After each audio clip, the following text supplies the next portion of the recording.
The clock on my nightstand read 11:47 p.m. I heard the front door creak open. Lisa had arrived home late again. I rolled over, pretending to sleep, as her footsteps padded up the stairs. "John, are you awake?" she whispered as she entered our bedroom. I grunted in response, closing my eyes. The rustle of clothing indicated she was changing for bed. Lisa apologized softly for being so late. "Work has been crazy lately." I wanted to believe her, but doubt shook me. This was her third time coming home after 11 p.m. this week. As she slid beneath the covers, I caught a whiff of an unfamiliar cologne. The next morning, I stumbled into the kitchen and found my sister Nancy already there, sipping coffee. She was visiting for the weekend, a welcome break from my growing suspicions. "Morning, John," Nancy chirped. "Lisa left early for work. She said she had a big presentation." I poured myself a cup of coffee. Nancy raised an eyebrow. "On a Saturday?" "That's what she said." "Is everything okay between you two?" I sighed and slumped into a chair. "I don't know, Nancy. She's been working late a lot. Always has an excuse." "Have you spoken with her about it?" "Not yet. I keep telling myself I'm being paranoid." Nancy sat down with her mug, leaning forward. "John, I hate to say it, but I've noticed a few things too. The way she's constantly on her phone. How she dresses up for these work meetings. It doesn't add up." My stomach clenched. Nancy echoed my concerns, making them feel more real. "What are you saying?" "Lisa might be seeing someone else." The words hung in the air, heavy and oppressive. I wanted to deny it, to defend Lisa, but deep down I knew Nancy might be right. "What should I do?" I asked, hating how confused I sounded. Nancy reached across the table and squeezed my hand. "Pay attention. Look for patterns, inconsistencies. If something doesn't feel right, trust your instincts." Over the next few days, I found myself paying closer attention to Lisa. I noticed how she would step out to answer phone calls.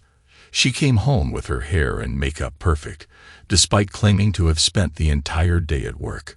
One evening, as we sat on the couch watching TV, I decided to try something new. "How about going out to dinner tomorrow night?" I suggested casually. "That new Italian restaurant downtown looks good." Lisa's eyes widened slightly before she collected herself. "Oh no, I can't tomorrow. I have a client meeting. Maybe next week." I nodded and pretended to believe her. "Sure, no problem. Which client is it?" "It's just a potential new account," she said vaguely, becoming very interested in her phone. "Nothing exciting." I watched as she typed a message and angled the screen away from me. My heart sank. How did we get here? When did secrets and lies become the norm in our marriage? That night, while Lisa slept soundly beside me, I lay awake, my thoughts racing. I thought back to our wedding day, how happy and in love we had been. Less than 5 years later, I was considering hiring a private investigator to spy on my wife. The next morning, I confronted Nancy in the kitchen before she left. "You're right," I said quietly. "Something's going on with Lisa. I need to find out what." Nancy's face fell. "Oh, John, I'm so sorry. What are you planning to do?" I took a deep breath, steeling myself. "I'm going to get proof. One way or another, I'm going to find out the truth." Nancy hugged me goodbye, and I felt a combination of determination and dread. Whatever happened next would change everything, but I needed to know the truth, no matter how painful. As I parked my car, I saw the unassuming office building ahead of me. My palms were sweaty as I grabbed the evidence folder I had compiled over the past week. It wasn't much, just a list of Lisa's disappearances, dates, times, and a few suspicious texts I had noticed on her phone. I took a deep breath and entered the building, heading to Suite 305. The frosted glass door said *Hawkeye Investigations*. This was it. When I opened the door, a bell chimed. A gruff-looking man in his 50s glanced up from behind a cluttered desk. "Can I help you?" he asked. "I hope so," I replied, trying to keep my voice steady. "Are you Mr. Hawkins?" He nodded. "That's me. What can I do for you, Mr. John Carlson? I think my wife is having an affair. Hawkins' expression softened slightly. I see. Have a seat, John. Tell me what's going on. I settled into the chair across from him, feeling both relieved and terrified to finally say the words aloud. Hawkins listened intently as I described Lisa's suspicious behavior. Late nights, unexplained absences. After I finished, he leaned back in his chair. Okay, John, based on what you've told me, I think we have enough to start an investigation. But I need to ask, are you sure you want to do this? Once we start digging, there's no turning back. I nodded firmly. I need to know the truth. All right then, here's what I propose. We'll start with traditional surveillance, following and documenting your wife's movements. But I'd like to try something a little more creative. My curiosity piqued. What do you mean? Hawkins pulled out a small device from his desk drawer. It resembled a miniature helicopter. This is a high-tech drone outfitted with a camera. It's small, quiet, and can record high-quality video from a distance. If your wife is meeting someone, this little guy can capture the footage without being detected.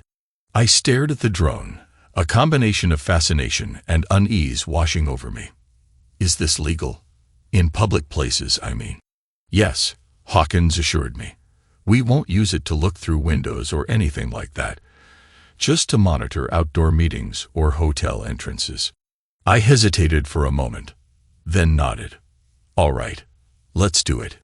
I spent the next week in a state of constant anxiety. Every time my phone rang, I jumped, expecting an update from Hawkins. Lisa seemed unconcerned about my inner turmoil, continuing her pattern of late nights and vague excuses. Finally, on a Tuesday afternoon, I received the call I had been dreading and hoping for in equal parts. John, it's Hawkins. We've got something. Can you come into the office? My heart pounded as I returned to Hawkeye Investigations. Hawkins met me with a grim expression. Have a seat, John. I'm afraid I have some bad news. He pointed to his computer monitor and pressed play on a video file. The footage was crystal clear, taken from the drone. I watched in horror as Lisa emerged from her car in the Hyatt parking lot downtown. A tall, dark-haired man approached her shortly after. They embraced and kissed passionately before walking hand in hand into the hotel. That was taken yesterday afternoon, Hawkins said softly. The timestamp is in the corner. They were there for about 2 hours. I felt like I was going to be sick. Do you know who he is? Hawkins nodded and pulled out a file. His name is Alex Daniels. He works for a law firm downtown. Not the same firm as your wife, but they probably met through professional circles. I have his home address, work contact information, everything. I stared at the photo of Alex, my mind racing. What happens now? I asked, my voice hollow. That's up to you, John. You have solid evidence of the affair. You can confront your wife, file for divorce, or we could dig deeper, gather more evidence if you're thinking about taking legal action. I thought about Lisa, about the life we had built together, about the future we had planned. It all felt like ashes now. I need time to think, I said finally. Can I get copies of everything you found? Hawkins nodded, handing me a USB drive. It's all here. Video footage, photos, background on Alex. Take your time, John. This isn't easy to process. As I left the office, clutching the USB drive like a lifeline, I felt numb. Part of me wanted to rush home, confront Lisa, and demand answers. But another part, colder and more calculating, whispered that I needed to be smart about this. I needed a plan. I drove to a nearby park, needing fresh air and space to think. As I sat on a bench, staring at nothing, my phone buzzed. It was a text from Lisa. Asterisk working late again tonight. Don't wait up. Love you asterisk. I laughed bitterly, the sound harsh in the quiet park. Love. What a joke. In that moment, something inside me hardened. The pain and betrayal crystallized into a cold, sharp resolve. Lisa thought she was clever, thought she could play me for a fool. Well, two could play at that game. I pulled out my phone and made a call. Nancy, it's John. I need your help. It's time to make a plan. Nancy's face was a mixture of shock and anger as she watched the drone footage on my laptop. We were sitting in my home office, the door locked to ensure privacy. That lying, cheating. Nancy trailed off, shaking her head in disgust. I'm so sorry, John. What are you planning to do? I leaned back in my chair, feeling oddly calm. I'm going to destroy them both. Nancy's eyes widened. What do you mean? I mean, I'm not just going to walk away from this. Lisa and Alex think they're so smart, sneaking around behind my back. They have no idea what's coming. John, I know you're hurt, but... I cut her off. No, Nancy. This isn't just about being hurt. This is about justice, about consequences. They chose to blow up our lives, fine. But I'm going to make sure they go down in flames too. Nancy looked uncertain. What exactly are you planning? I pulled out a notepad already filled with ideas. First things first, I need to talk to a divorce attorney. Adultery can impact the settlement. I want to make sure I have everything lined up before making any moves. Okay, that makes sense. Nancy nodded. What else? I need more evidence. The drone footage is great, but I want to build an ironclad case. Texts, emails, credit card statements. Anything that proves the affair and shows how long it's been going on. Nancy frowned. How are you going to get all that? I smirked. I've got a guy, an IT specialist who owes me a favor. He can help me access Lisa's phone and computer data. John, is that legal? I shrugged. Probably not entirely, but at this point, I don't care. They didn't play by the rules. Why should I? Nancy looked uncomfortable, but didn't argue further. What about Alex? Are you going to confront him? Oh, I have special plans for Alex, I replied, a cold smile spreading across my face. By the time I'm done, he'll wish he'd never laid eyes on Lisa. We spent the next few hours outlining my plan. Nancy, despite her initial reservations, became more invested as we went along. By the time she left that evening, we had a solid strategy in place. The next day, I met with divorce attorney Sarah Goldstein. Her office was sleek and modern, a testament to her success in family law. So, Mr. Carlson, Sarah said, looking over the evidence I'd brought, you have solid proof of your wife's infidelity in this state. That can definitely work in your favor during divorce proceedings. I leaned forward. How so? Sarah's eyes gleamed. For starters, it can affect alimony. A cheating spouse is often treated more harshly by the court. It can also impact property division. With the right strategy, we may get you a more favorable asset split. What about Lisa's lover? Can we go after him too? Sarah raised an eyebrow. Legally, we're focused on your wife. She paused. But there are ways to make things difficult for the other man if that's something you'd like to pursue. I nodded grimly. Oh, I'm very interested. We spent the next hour discussing strategy. By the time I left her office, I was more certain than ever about my plan. My next stop was to see my former college roommate, Mike Chen. He runs a successful security firm, and I knew he had the expertise I needed. John, man, this is rough, Mike said, shaking his head as I explained the situation. Thank you, Mike, but I didn't come for sympathy. I need your help. Mike's expression became serious. What do you need? I need access to Lisa's digital life, emails, texts, location data, everything. Mike whistled. That isn't exactly above board, John. We're dealing with serious privacy issues here. I met his gaze steadily. I understand. But I also know you can do it without leaving a trace. Please, Mike, I wouldn't ask if it wasn't important. He sighed, running a hand through his hair. All right, I'll help you. But John, be careful with this stuff. If anyone finds out, they won't. I'll be discreet. Over the next few days, I threw myself into collecting and organizing evidence. Mike came through with a wealth of digital information, texts between Lisa and Alex, emails arranging their meetings, even location data revealing Lisa's lies. It was like assembling a twisted puzzle, each piece revealing more of the dark picture. As I worked, I could feel myself changing. The pain and shock were still present, but they were overshadowed by a cold, calculated determination. I was no longer just John, the betrayed husband. I was becoming something else, methodically plotting the downfall of those who had wronged me. One evening, while sitting in my office surrounded by evidence of Lisa's betrayal, I heard the front door open. "John, are you home?" Lisa's voice called out. I quickly locked away the incriminating documents and wore a neutral expression as she entered the office, smiling tiredly. "Hi, you. Have you eaten? I thought we could order in."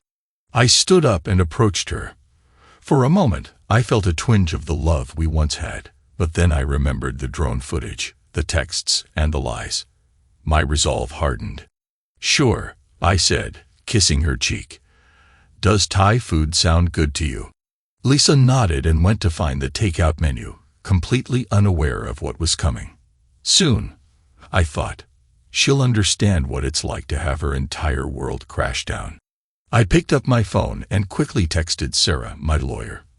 "Everything's in place. Let's proceed with filing the divorce papers." Her response came moments later.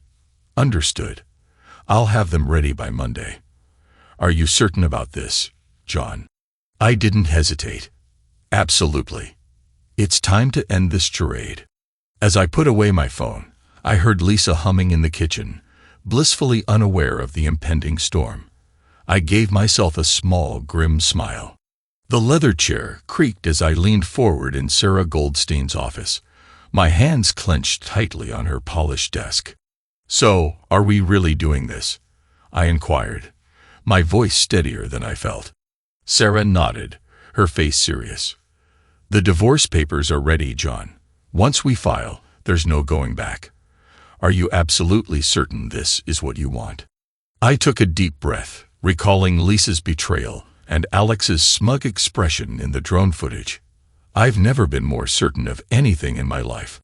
"All right," Sarah said, sliding a thick stack of documents toward me. "Let's go over them one last time."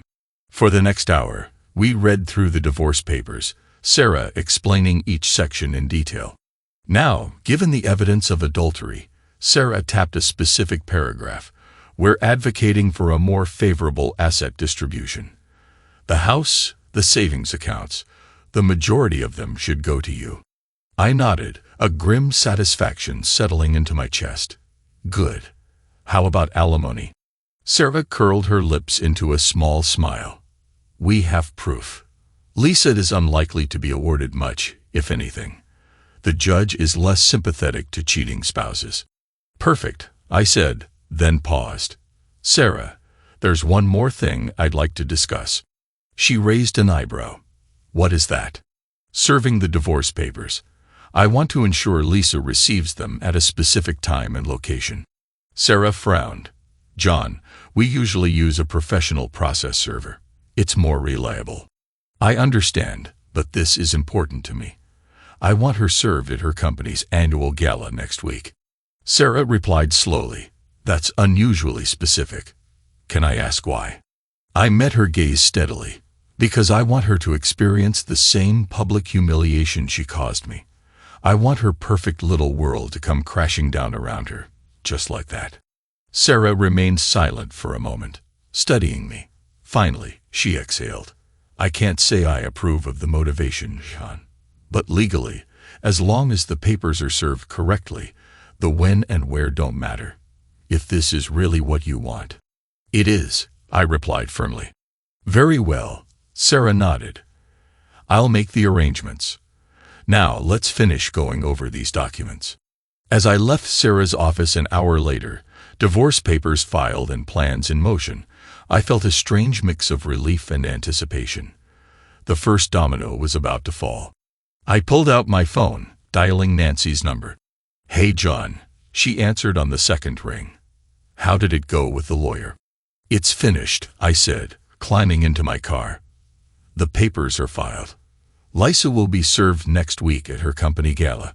Nancy let out a low whistle. Wow, that's really happening. How are you feeling? I paused, considering. Honestly, I feel powerful for the first time since I found out about the affair. I feel like I'm in control. Just be careful, okay? Nancy's voice was tinged with concern. I know Lisa hurt you, but this revenge path you're on. I'm worried about you, John. I gripped the steering wheel tighter. I appreciate your concern, Nance, but I know what I'm doing. Lisa and Alex made their choices.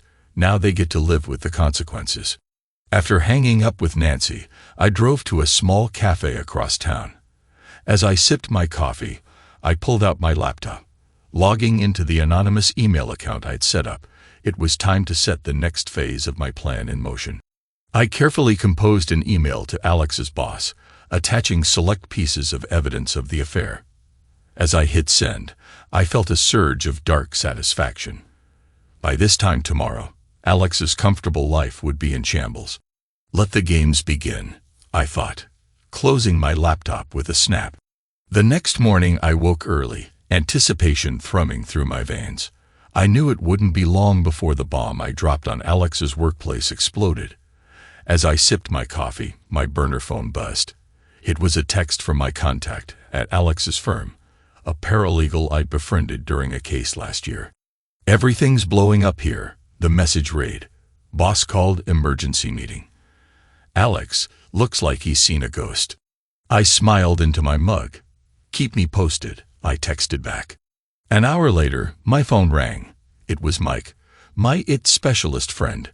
John, man, you better turn on the news, Mike said, without further explanation. I frowned and reached for the remote. Which channel? Any of them. It's all over. I switched to a local news station, and my eyes widened. A picture of Alex's law firm was splashed across the screen with the headline, "Prominent attorney suspended amid scandal." In an unexpected turn of events, the perky news anchor's voice filled the room. Alexander Daniels, a rising star at Morris and Breck Law, has been suspended pending an internal investigation. According to sources, Daniels was caught having an affair with a client's wife, violating multiple ethical codes. I muted the television. A slow smile spread across my face. Mike, you are a genius. How did you get information to the press so quickly? Mike chuckled nervously. I may have called in a few favors, but John, this is getting serious. Are you sure you understand what you're doing? Absolutely, I replied firmly. Thank you for your help, Mike. I owe you one. After hanging up, I sat back and enjoyed the moment. Phase 2 was going beautifully, but I wasn't finished yet. I picked up my regular phone and dialed Lisa's number. It went directly to voicemail. Hey, honey, I said with a false cheer in my voice. I saw something strange on the news about the law firm you occasionally work with. Is everything okay? Please call me whenever you're able. I hung up, picturing Lisa's panic as she realized her carefully constructed house of lies was about to crumble. Later that afternoon, my burner phone vibrated again. My contact at Alex's firm sent me another text message. Alex has been escorted out. Security seized his laptop and phone. Rumors are spreading everywhere. I texted back. Any official statements from the partners? The response arrived quickly. Not yet. However, word is they're distancing themselves. Alex is toxic right now. I leaned back in my chair, a feeling of grim satisfaction washing over me. Alex's career was ruined, as was his reputation. And the best part, he had no idea who was behind everything. The phone rang again. This time, it was Lisa. I took a deep breath. Before answering, I practiced a neutral expression on my face. Hey, babe. Did you receive my message? John. Lisa's voice was tight with barely contained panic. Have you watched the news? I pretended to be confused. Only bits and pieces. Something about a scandal at a law firm. Why? What's happening? It's Alex, Lisa said, her voice falling to a whisper. They allege he had an affair with a client's wife.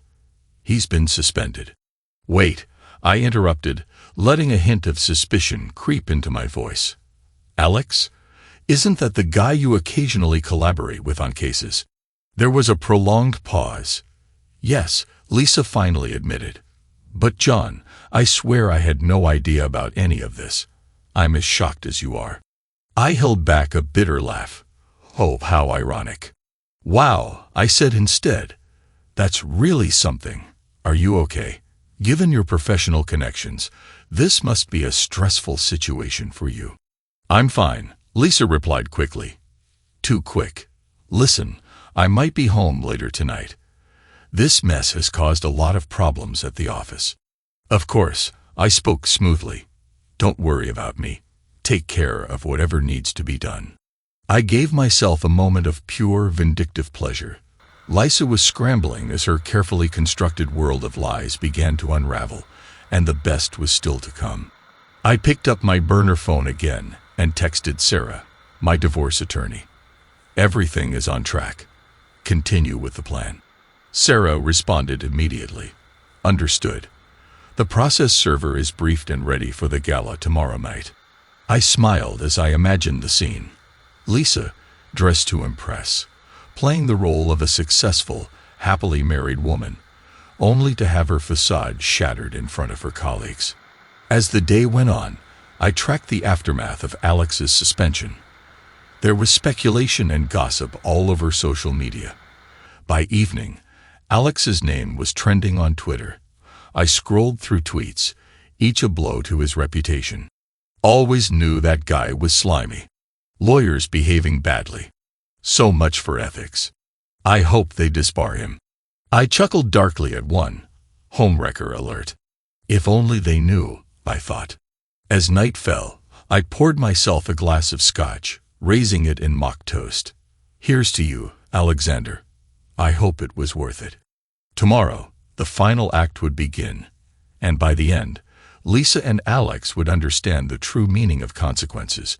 The day of Lisa's company gala arrived, bringing with it a sense of excitement. I spent the morning meticulously preparing the digital bomb I was about to unleash.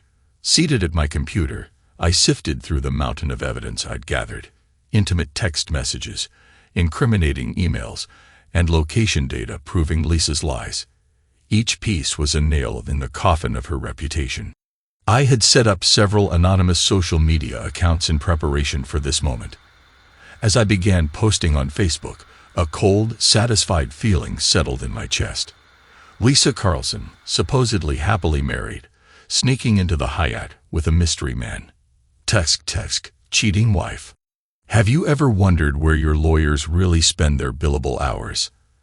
Ask Lisa Carlson and Alex Daniels. A local community forum used the hashtag #LawyerLoveAffair. Warning: Alex Daniels and Lisa Carlson have been spotted around town. Keep an eye out. They might come for your spouse next. #HomewreckerAlert. I attached carefully selected images and snippets of messages to each post, ensuring they were just salacious enough to go viral while not crossing any legal lines. Nancy called as I was working. "John, are you seriously going through with this?" I sighed and leaned back. "Hello to you, Nancy. And yes, I am. But John, spreading all of this online seems so cruel and public." I felt a surge of rage, and what Lisa did to me wasn't cruel. It wasn't public. She humiliated me. Now it's her turn. Nancy remained quiet for a moment. "I understand your pain, John, but this is revenge. I'm worried. It's changing you. This isn't the brother I know." Her words stung, but I pushed them aside. Maybe that brother was too trusting. I'm not that man anymore, Nancy, and I won't apologize for it. After hanging up, I returned to my computer and doubled down on my efforts. By mid-afternoon, the posts had gained traction. Comments and shares poured in, spreading the story further. At 6 p.m., my burner phone buzzed. It was a text message from the process server I had hired for the gala. "The target has been sighted.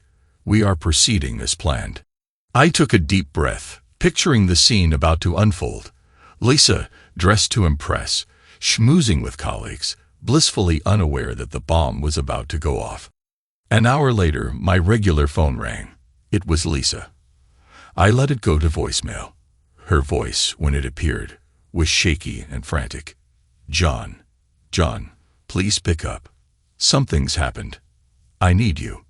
Please call back." I smiled grimly and deleted the message without a second thought. My social media campaign became increasingly active as the evening progressed. The Lisa Carlson affair was trending locally.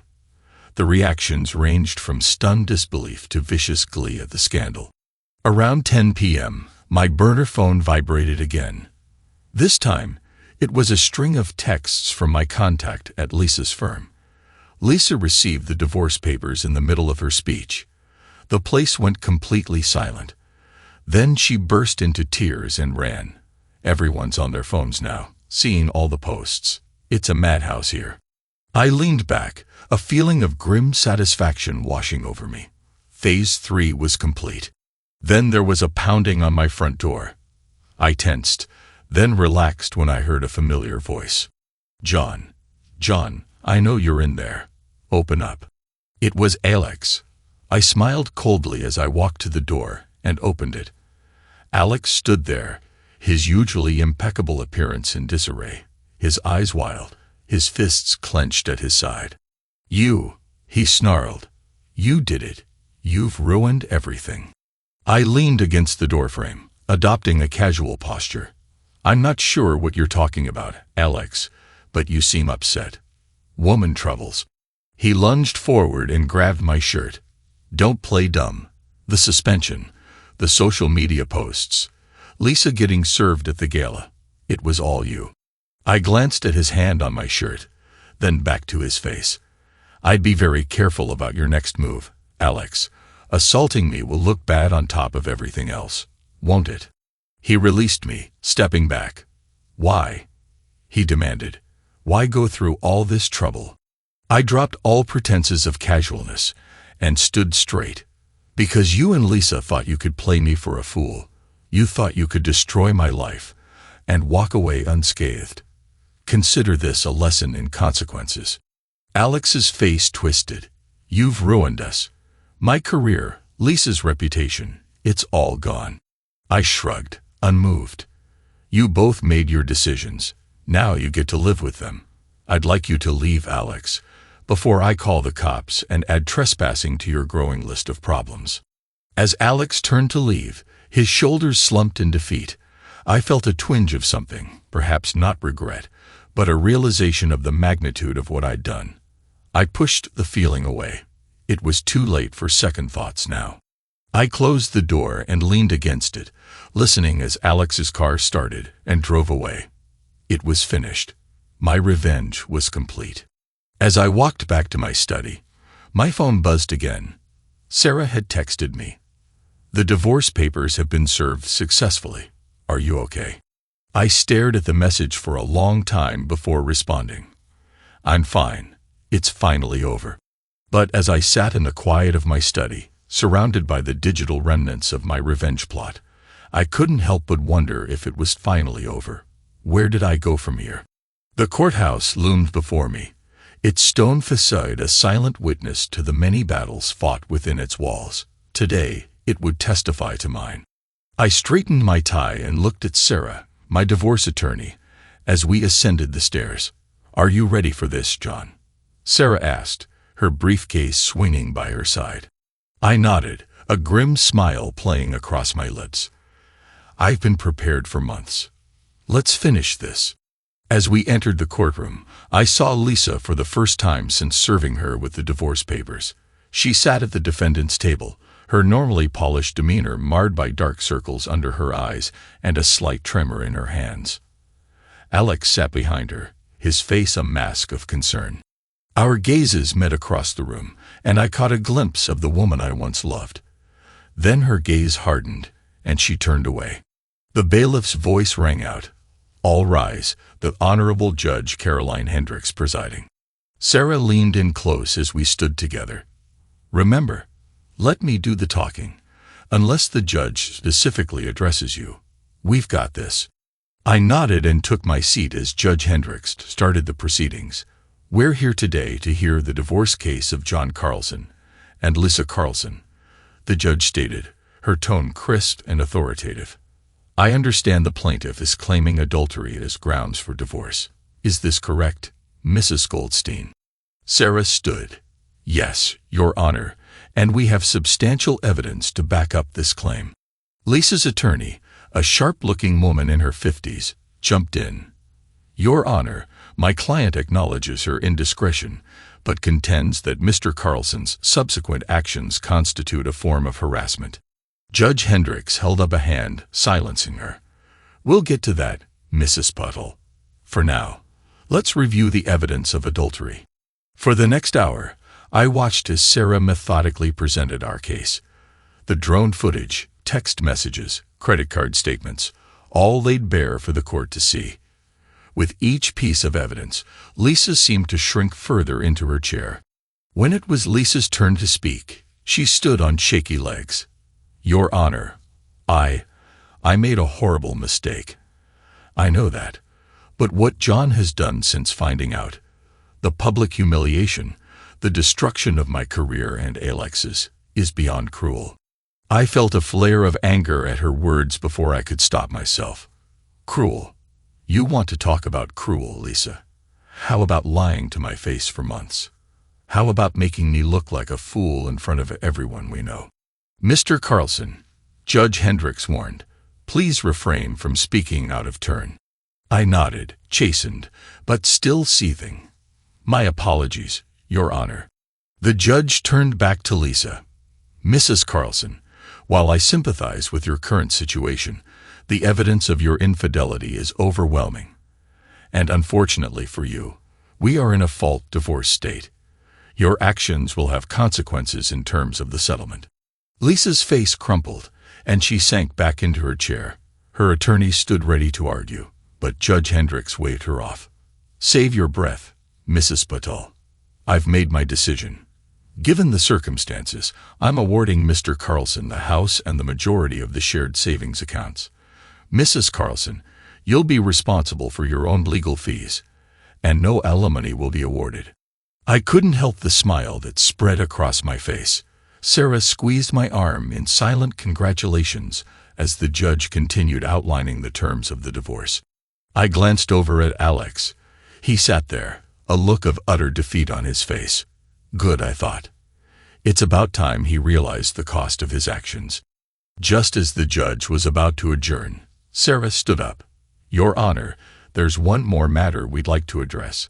My client would like to file a restraining order against Mr. Alex Daniels. Alex's head snapped up, his eyes wide with shock. What? Why? Judge Hendricks raised an eyebrow. On what grounds, Mrs. Goldstein? Sarah pulled out another file. Your Honor, we have evidence of Mr. Daniels making threatening statements towards my client, as well as attempting to enter his property without permission. I remembered Alex's drunken visit to my house, his angry texts and voicemails, all carefully documented, all part of my plan. The judge reviewed the evidence, her expression growing stern. I see. Mr. Daniels approached the bench. Alex stumbled forward, his face pale. Your Honor, I was upset. I never meant. Save it, Mr. Daniels. Judge Hendricks cut him off. I'm granting the restraining order. You are to stay at least 500 feet away from Mr. Carlson at all times. Do you understand? Alex nodded numbly, shuffling back to his seat. Lisa reached out to touch his arm, but he shrugged her off as the judge brought down her gavel, finalizing the divorce and the restraining order. I felt a weight lift from my shoulders. It was finished. I'd won. Outside the courtroom, Sarah shook my hand, a broad smile on her face. Congratulations, John. It couldn't have gone better if we'd scripted it ourselves. I nodded, watching as Lisa and Alex huddled with their attorney further down the hall. Thank yous, Sarah, for everything. As I turned to leave, I heard Lisa call out, John, please wait. I paused, considering ignoring her, but curiosity won out. I turned back. What is it, Lisa? She stood there, tears streaming down her face. I'm sorry for everything. I know it doesn't change anything, but I'm sorry. I looked at her, this woman I'd once loved more than anything in the world. Now, all I felt was a cold emptiness. You're correct, Lisa. It doesn't change anything. Goodbye. As I walked away, leaving my old life behind, I felt a strange mix of triumph and hollowness. I had won the battle, but at what cost?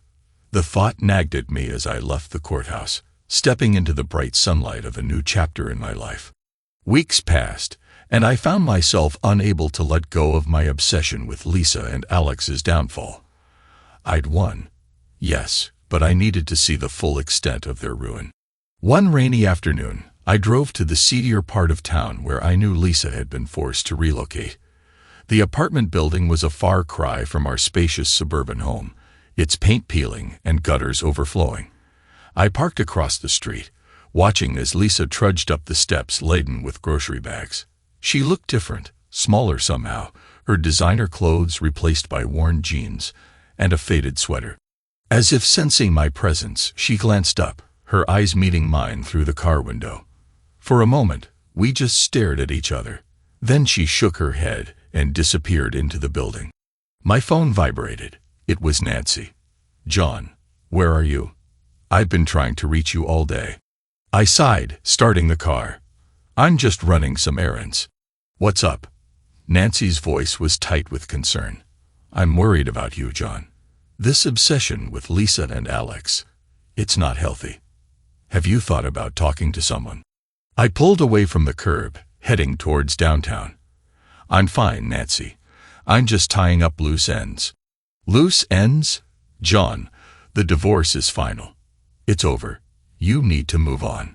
I felt a flare of irritation. "I'll move on when I'm ready. I've got to go, Nance. I'll call you later." I hung up before she could protest, focusing on the road ahead. My next stop. Alex's former workplace, the law firm of Morris & Brecht, was housed in a sleek high-rise, all glass and steel. I entered the lobby, approaching the reception desk with a confident smile. "Good afternoon," I said smoothly. "I have an appointment with Mr. Brecht."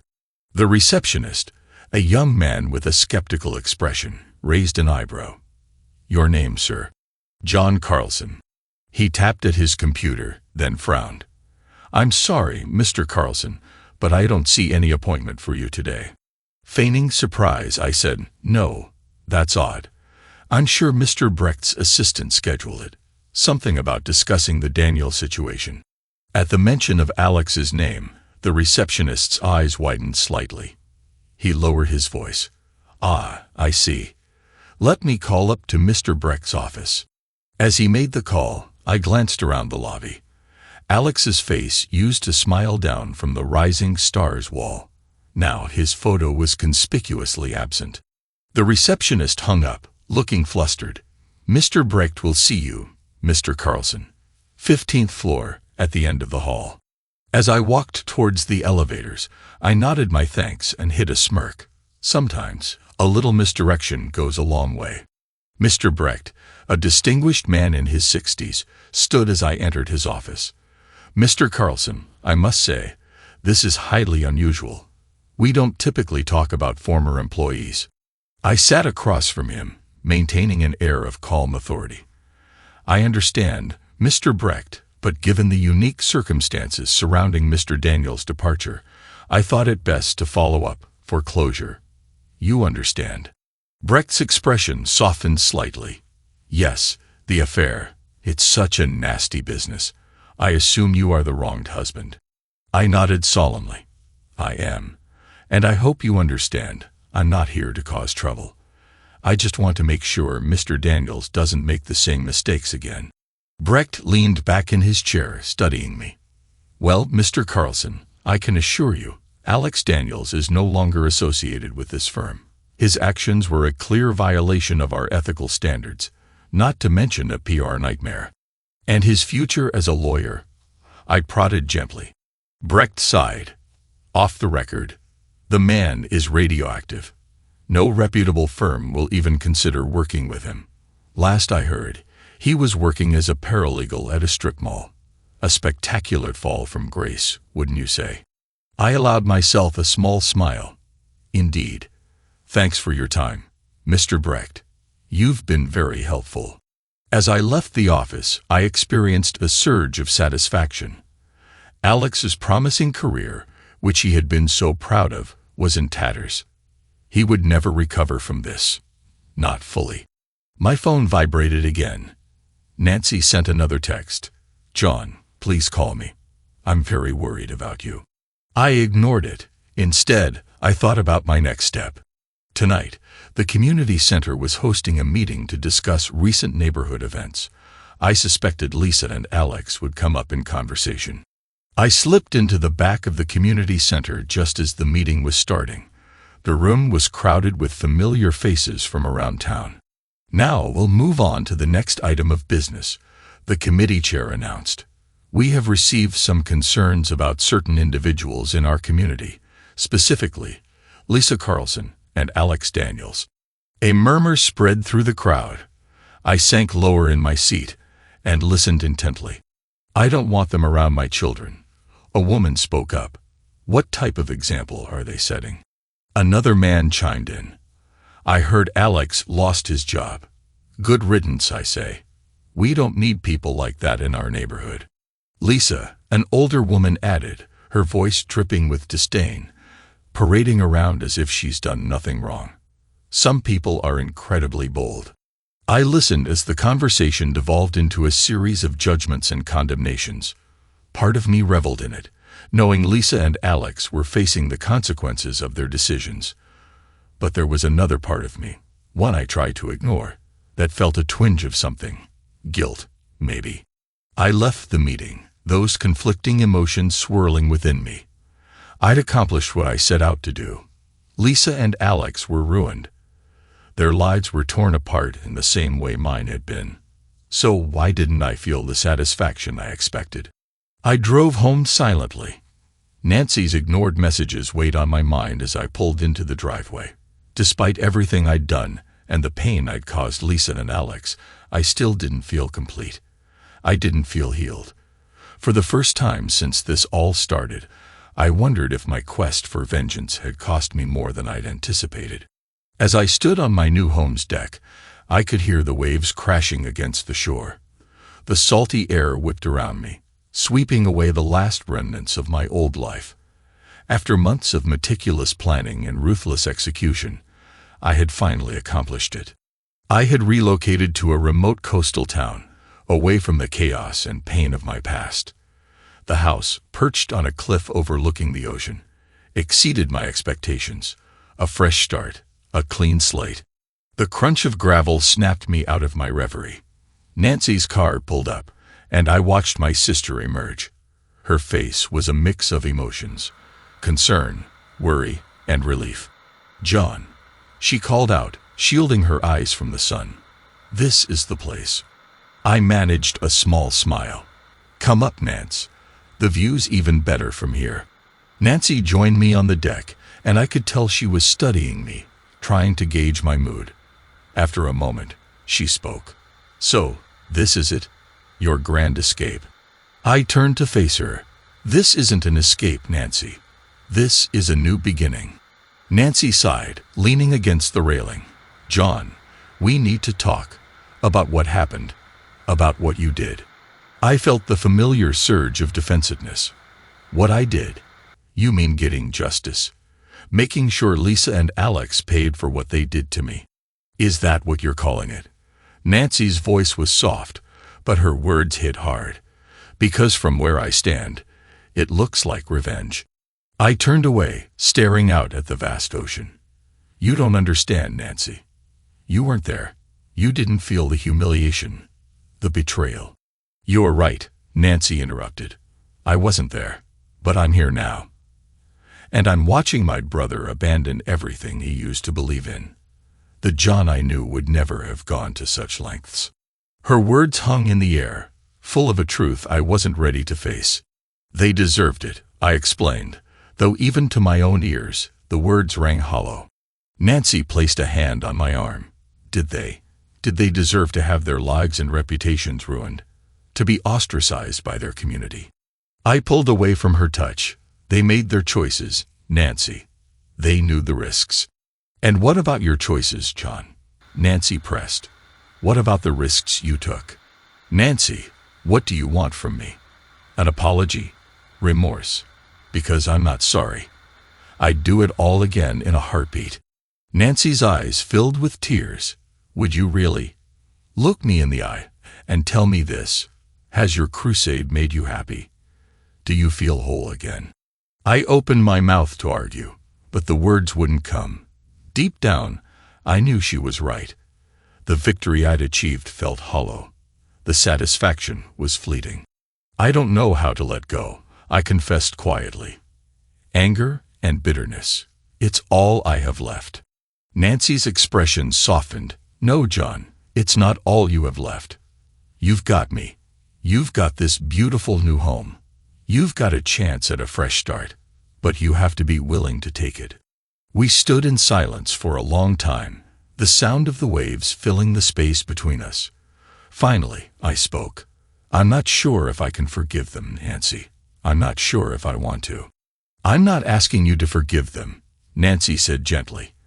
I'm asking you to forgive yourself, and to let go of your anger before it consumes you completely. I looked at my sister, really looked at her, and for the first time in months, I felt a crack within me. I'm not sure how to do that, I whispered. I've been angry for so long. I don't know if I can remember how to be anything else.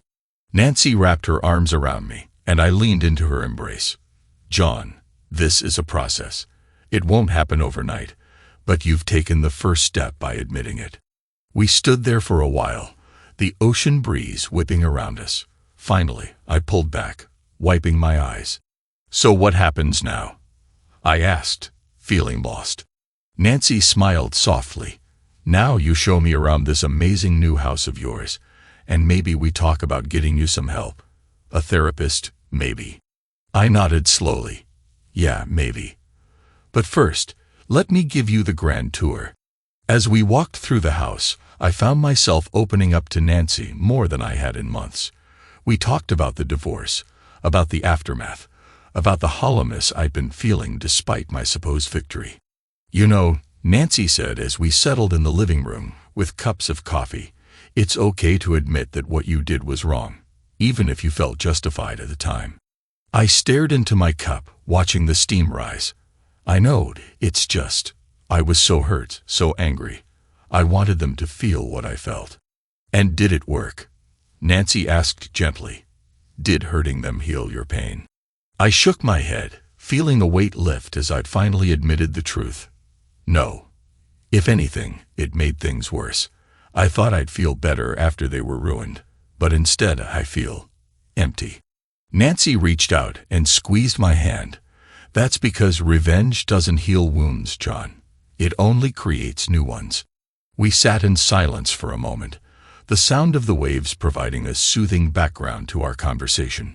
Nancy, I think I need your help, I finally admitted, my voice quiet. I don't want to be this person anymore. Nancy's face lit up with relief and hope. That's the brother I know. And I'll be here every step of the way. As the sun began to set, casting a golden glow across the ocean, Nancy and I stood on the deck once more. She looked around and smiled. It's beautiful here, a great place for a fresh start. I nodded, feeling hopeful for the first time in months. Yeah, it is. And I'm going to make the most of it. Nancy turned to me, her expression serious. Promise me something, John. What's that? Promise me that you'll let go of the past, that you'll focus on healing yourself instead of hurting others. I took a deep breath, looking out over the horizon. I could see the future stretching before me, unknown, but full of possibilities. I promise, Nancy, it won't be easy, but I promise to try. Nancy hugged me tightly before leaving. I'm proud of you, John. Today is the first day of your new life. Make it count. I watched her drive away, feeling a strange combination of emotions. Part of me still wanted to hold on to the anger and resentment that had driven me for so long. But there was another part, a part that grew stronger by the minute, that was ready to embrace this new beginning. Walking back into the house, I paused in front of the boxes of evidence I had brought with me, a tangible reminder of my quest for vengeance. With a decisive move, I picked them up and carried them to the beachside fire pit. As I watched the papers and photos curl and burn in the flames, I felt a sense of relief.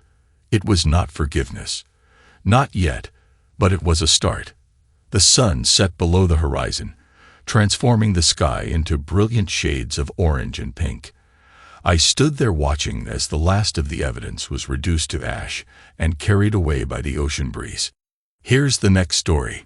Troy, why make such a big deal about it?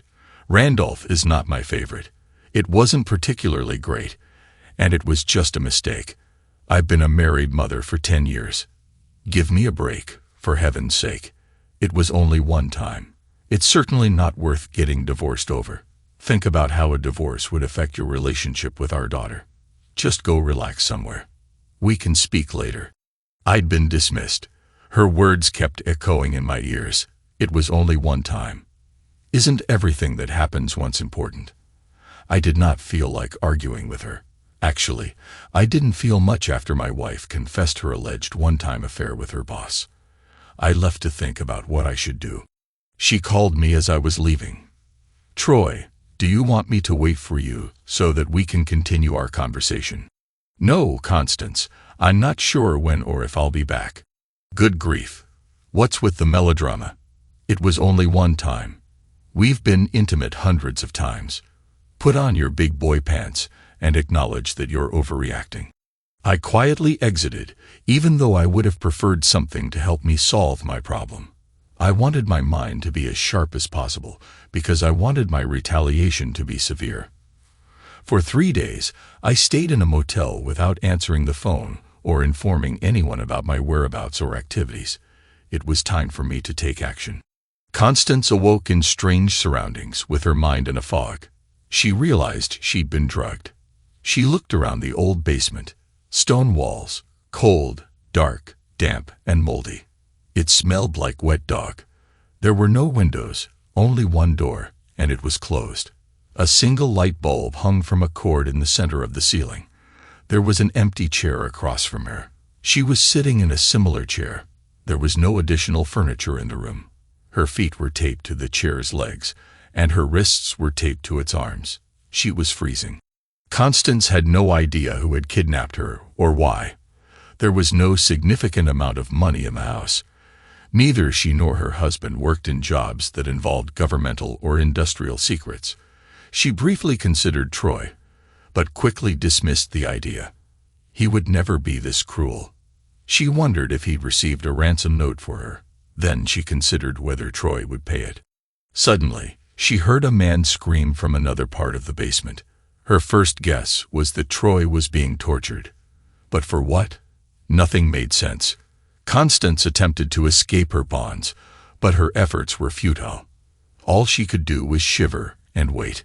Connie wasn't sure how long she'd been awake, but the door eventually opened and Troy entered. He was dressed in the clothes he normally wore when he knew he was going to get dirty doing yard work or working on his car. He was carrying a large gym bag, which appeared heavy. "You son of a..." she started. "Okay, Troy, you've had your fun. I understand that you're angry with me. I give it to you for using your imagination. But I warn you, don't go too far, or you'll regret it. You know, Connie, this is the first time you threatened me.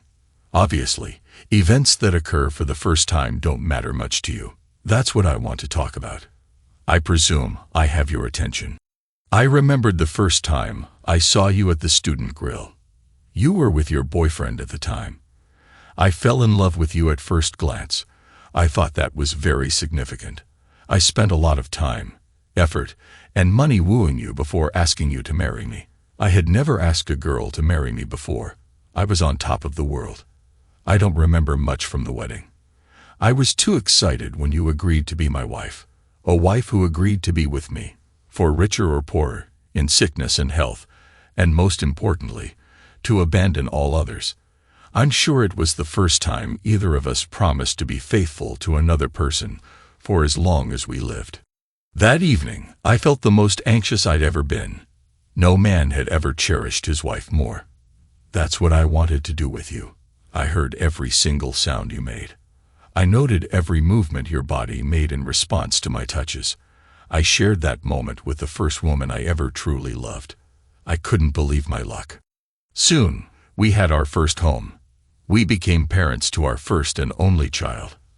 I cried because of the pain you went through to deliver Cindy for me.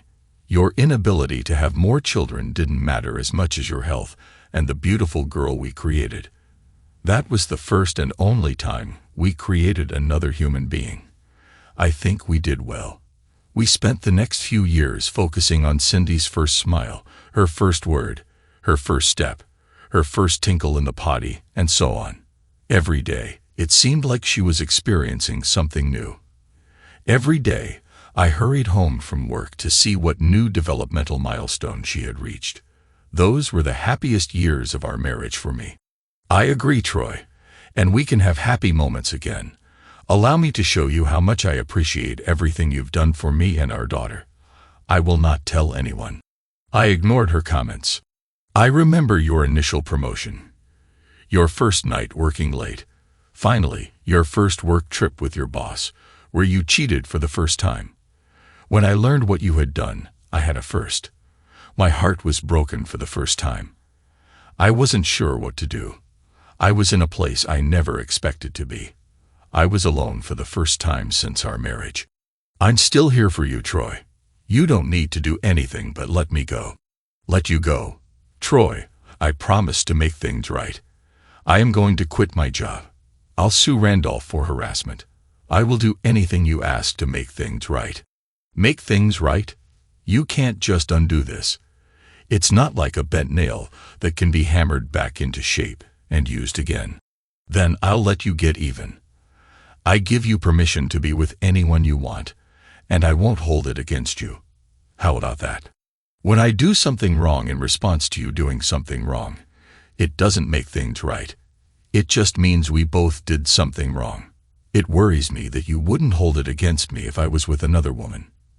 If you don't mind me fooling around, that can only mean you believe it's acceptable for all married people to cheat on one another. You were the first of the two of us to do this, and now you're waiting on me to catch up.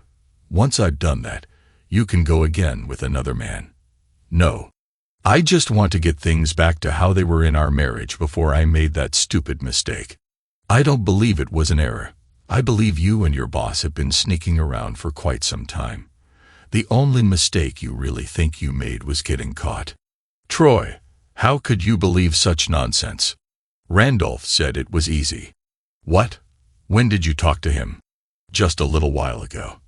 I can't believe you didn't hear his screams. It's amazing what a little shock therapy can do to get a man to talk. After a few jolts, he revealed everything. Your weekend trip with him wasn't the first time, and it wouldn't have been the last. Okay, I lied. But I lied to spare your feelings and keep our marriage alive for our daughter's sake. A typical divorce would award me primary custody, alimony, and child support. But if you need to divorce me, what if I give you any custody terms you want for Cindy, short of full custody? I promise to sign whatever documents you draw up. Please let me and Randolph go. You know, there's one important first I can't recall. When did you first lie to me? I don't know when it was, but I know you've been lying ever since. Troy, if you refuse to listen to reason, I will fight you over custody and asset distribution. You will lose far more than if you had just forgiven me. That's what I figured. That's why I had to devise a strategy where I would gain custody and obtain all the assets. He smirked. Connie quickly realized what he meant. You wouldn't. You couldn't. The law doesn't care if it's your first time doing something like this. If you kill me, they will prosecute you, and no one will be free. You won't have Cindy. You're mistaken about one thing, Connie. This will not be the first time I've done something like this. Thanks to everyone who took the time to listen to today's stories. If you enjoyed it, please consider liking and subscribing if you haven't already. Feel free to share your thoughts on the events in the comments below. Take care.